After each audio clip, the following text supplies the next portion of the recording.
काली बदरिया अमावस की रतिया, अरे बाबा के सोबहु ना दे रे ललनवा।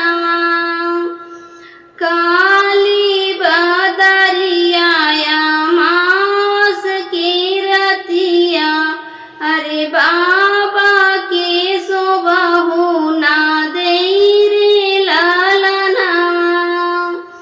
बिना हो दहेज बेटी कैसे बियाह बै, अरे का बेटी रही है कुंवारी रे ललनवा।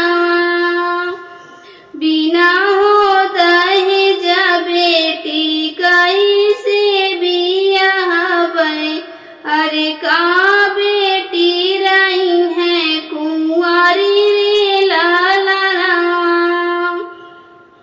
एक बना गए बाबा दूसर बना गए, अरे तीसरे में पहुँचे विदेश रे ललनवा। अरे तीसरे में पहुँचे विदेश रे ललनवा।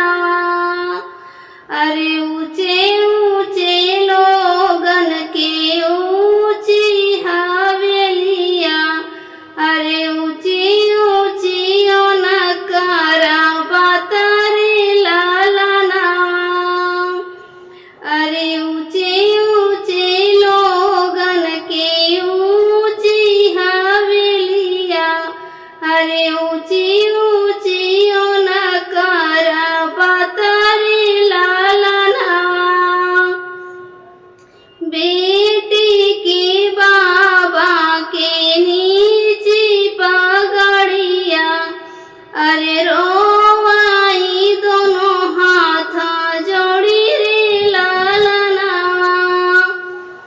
अरे रोवाई दोनों हाथ जोड़ी रे ललनवा। बिना रे दहेज बेटी कैसे बियाह बै, अरे मोरे बेटी रही है कुंवारी रे ललनवा। बिना रे दहेज बेटी कैसे बियाह बै, अरे मोरे बेटी रही है कुंवारी रे ललनवा। मांगई हथिया हो मांगई घोड़वा, अरे मांगई मोटर कार रे ललनवा। अरे मांगई मोटर कार रे ललनवा। अरे बाबा से मांगई अनधन सोनावा, अरे नहीं दिया रही है कुंवारी रे ललनवा। अरे बाबा से मांगई अनधन सोनावा, अरे नहीं दिया रही है कुंवारी रे ललनवा। अरे नहीं मोरे हथिया हो नहीं मोरे घोड़वा, नहीं मोरे मोटर कार रे ललनवा।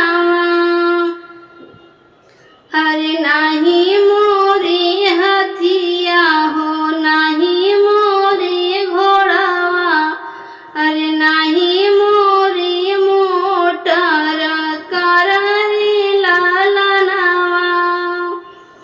अरे हमारे तो बाटिया एक बेटियावा, अरे नहीं के कर स्वीकार रे ललनवा। अरे हमारे तो बाटिया एक बेटियावा, अरे नहीं के कर स्वीकार रे बेटी विवाह गीत अच्छा लगा हो तो प्लीज सब्सक्राइब करें, लाइक करें और कमेंट करके बताएं मेरा बेटी विवाह गीत कैसा लगा।